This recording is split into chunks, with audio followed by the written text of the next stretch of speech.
fait, j'étais le mouton noir parce que mon grand frère a fait études de philosophie, ma sœur études de médecine, ma petite sœur études de médecine et moi j'étais le mouton noir. J'étais nul en classe, mais bien m'en a pris puisque très vite à la sortie des lycées, j'ai été accepté dans une école de théâtre, l'école de la rue Blanche, puis après le conservatoire, puis après tout a été très vite, quoi. Si vous aviez été bon à l'école, votre voix aurait été différente?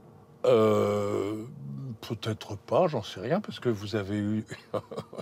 Il y a eu des formidables acteurs qui ont été des très très bons élèves à l'école. Hein. Ah oui.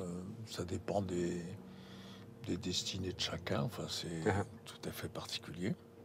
Ça veut dire quoi, être le vilain petit canard de la famille? Ça se traduit comment?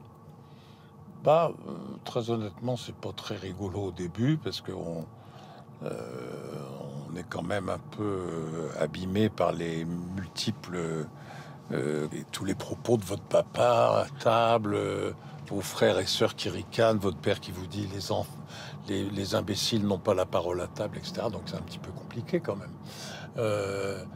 Et puis des airs parfois compatissants des grands-parents qui disent oui, il est un peu pas très bien, quoi. Il est un peu... Mais on peut pas en vouloir, hein.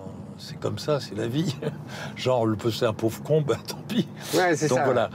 Mais ce qui, moi, plutôt m'a un petit peu marqué, c'est qu'après, les mêmes vous couvrent de louanges et ont une admiration tout aussi importante que le dédain qu'ils avaient avant. Il y en a qu'une qui est restée...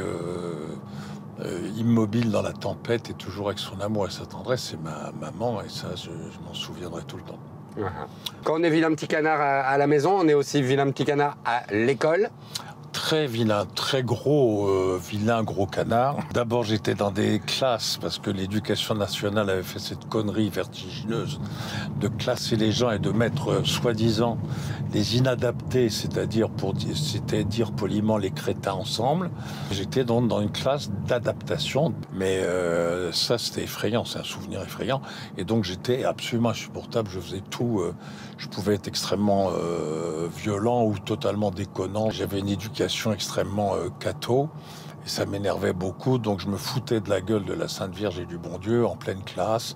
Naturellement, ça valait des blâmes et des renvois immédiats, quoi. Voilà. Et j'ai la chance d'être à cette époque-là dans des trucs genre les Cœurs Vaillants, qui étaient un peu les scouts des pauvres. Mais ça me permet d'avoir accès à une petite salle de théâtre amateur. Et là, je commence à monter mes spectacles, à me débrouiller, quoi. Et c'est là où j'arrive à trouver des compensations et mon bonheur et ma voix, quoi. Voilà. Ouais.